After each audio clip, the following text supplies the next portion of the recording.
The story begins with James driving down a lonely road, but his distraction leads to a sudden accident.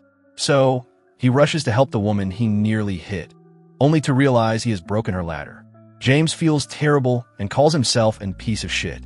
While she explains she was heading back into town, specifically toward the mysterious town of Silent Hill. She points out the hotel visible in the distance, and after some banter, he introduces himself as James. James insists on driving Mary home as penance, and she eventually agrees to accompany him. They discuss the strange summer storms in the area, but suddenly the memory shifts to a darker moment where James seems disoriented and possibly aggressive. A violent struggle ensues with angry shouting, ending with a hostile farewell into the night. Later, James is seen in a disheveled state, and his companion urges him to stop punishing himself, reminding him about an important appointment tomorrow. Much later, James listens to a pleading voice, claiming ominous events have occurred at their place. James is haunted by Mary's voice, pleading for him to return, and he obsessively recalls her as his life's only true love. He apologizes to her memory, tormented by deep guilt while recalling how they once claimed the town as their own. Even though the world keeps telling him to let go, he simply refuses to accept that she is truly gone. He wanders through the mist, unsure of what is real. Suddenly, he snaps back to reality. A stranger appears and instructs him to help with heavy bags. She explains that the thick smoke comes from summer forest fires. James admits there is someone special he desperately needs to find, but the woman warns him that flooding drove everyone away. He insists on entering the town anyway. Before he leaves, she introduces herself to him as Angela. The conversation leaves him unsettled as he walks deeper in. As he continues alone, his mind drifts to a memory where he asks Mary if she wants to live here. She expresses doubt, fearing her true self might actually scare him.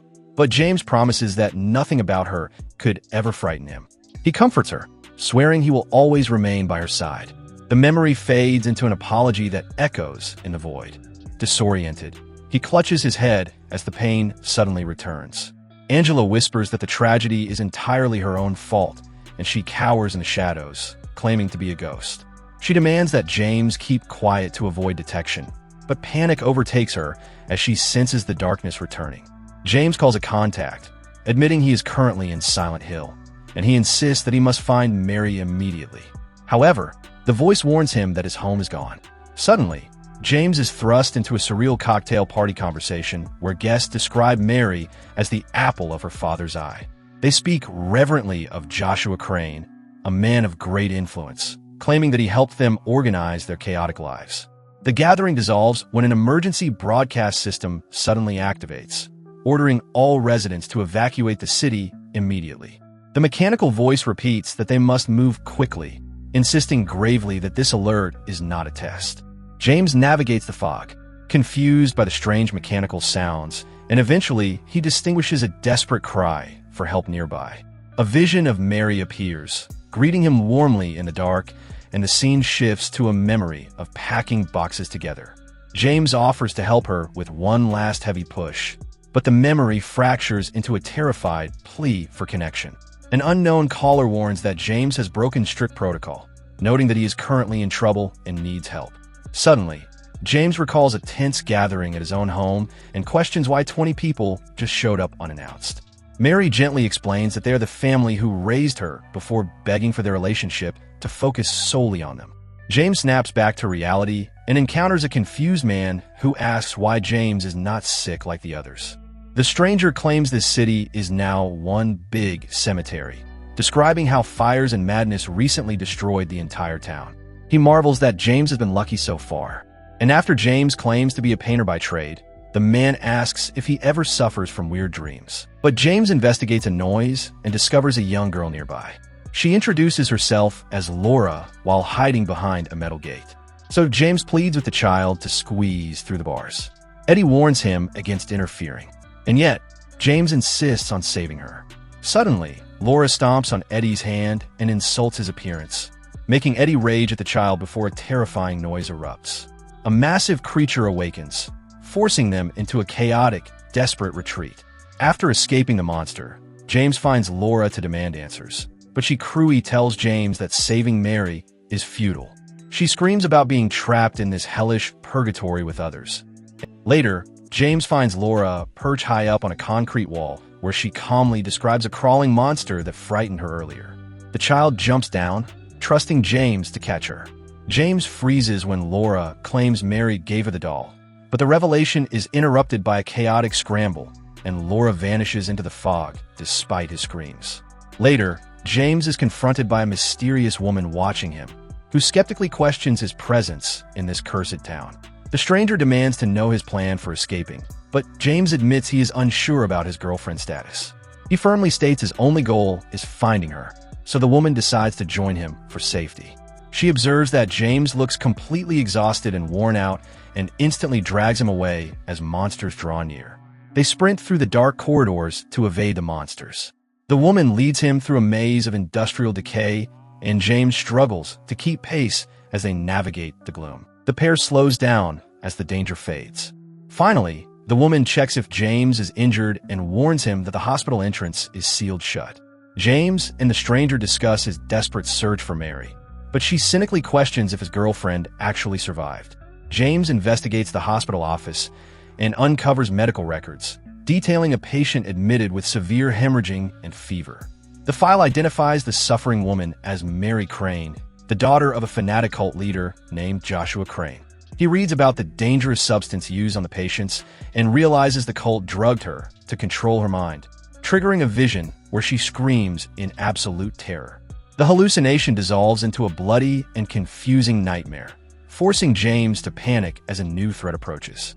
He grabs his companion so they can run for their lives, sprinting through the dark corridors to evade the creature. They eventually collapse inside a safe room to recover. James checks the exhausted woman for any serious physical injuries, and they urge each other forward through the overwhelming fatigue. She finally addresses her uncanny resemblance to his missing wife, but he orders her to remain safe. He promises that they will escape this nightmare town together, then heads upstairs and finds Laura lurking in the shadows. The girl shows him her doll, which now seems to have turned into a real living baby. Laura tells him she's sad because no one loved it, the same way no one loved Mary. Then she urges him to go find her, warning him that time is running out. Laura leads him to room 318. She leaves him there, shutting the door behind her. Inside, James comes face to face with a grotesque creature, an entity dripping blood the same way Mary once did. It has 4 arms and grabs him effortlessly, pinning him in place. As he fights, Laura's voice echoes around him, cold and distant, telling him to come back only when he's truly ready. James wakes up. It's over, or at least it seems that way. He finds himself in the hospital in Silent Hill. The room is cold, almost unreal. Not long after, his therapist arrives and with calm certainty tells him what James has been avoiding all along. Mary died months ago, and nothing he does can change that. Then James dreams again. He sees himself facing Mary. He tells her he saw everything, that he went down into the basement and witnessed what they did to her. He asks her to leave with him, to walk through the door and escape once and for all. Mary looks at him with sadness and says she knows he's afraid. She reminds him of the day he found her trying to run away. She warned him there were secrets, things he wasn't meant to discover. And even so, he promised that none of it would matter. But when the moment finally came, he turned away and left her behind. As he walks off, everyone watches from their windows, silent. The psychologist explains that Mary died sometime after their relationship ended and that James was never able to accept it. When she died, he didn't just lose her, he lost his grip on reality. The next day, James speaks with his doctor. He admits that he wishes he hadn't disappointed her.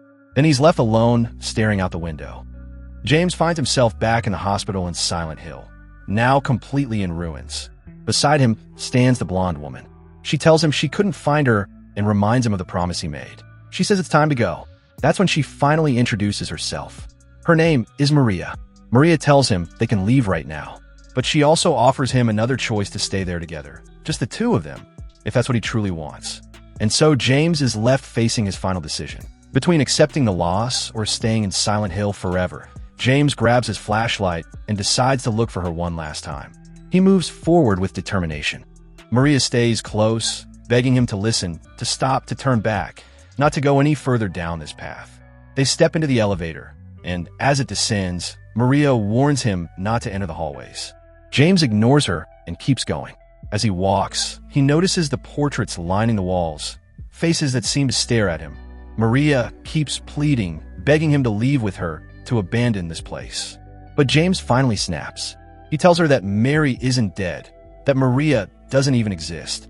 He covers his ears, refusing to hear her, waiting for Pyramid Head to appear and finish her off. After that, we see James drawing obsessively, completely disconnected from reality. His mind splinters further and further until he falls into the water. He lies there exhausted, and in front of him, a fire rises. Through the flames, he encounters Laura. She asks him if he's ready to face her once and for all. Then she tells him to say Mary's full name. Through the haze of memories, James manages to make out the full name on Mary's grave and says it out loud. Laura nods and tells him the time has come. James walks through a hallway wrapped in flames and steps into a room. There he finds Angela. She confesses that she can never escape, that she always feels like someone is touching her. Hands begin to emerge from the bed, grabbing her relentlessly. James tries to help, reaching out to her, but it's useless. In the end, they both fall into the bed together, swallowed by the darkness. There he comes face to face with a horrifying creature, a monster with Mary's face. Through tears, he begs for forgiveness. But the figure suddenly ignites, twisting and screaming as it burns away until nothing is left but fire. James returns to the burning hallways. Through the flames, he thinks he sees a familiar silhouette. It's Mary. Without hesitation, he follows her, going deeper and deeper into the hell of Silent Hill. At last, he enters a room. In the center, there's a bed, and on it a body covered by a sheet. James slowly steps closer and finally understands the truth. It's Mary. At the same time, he hears his psychologist's voice echoing in his head, firmly repeating that Mary is dead and that he has to let her go. In that moment, James is left alone with the reality he's been running from. James starts remembering the last time he saw her. There, standing in front of her, James asks for forgiveness. He tells her that even if everything had been different, she still would have gotten sick because her father had been slowly poisoning her entire life, draining her little by little, and no one could stop it. Desperate, James asks her how he can help, what he can do to save her.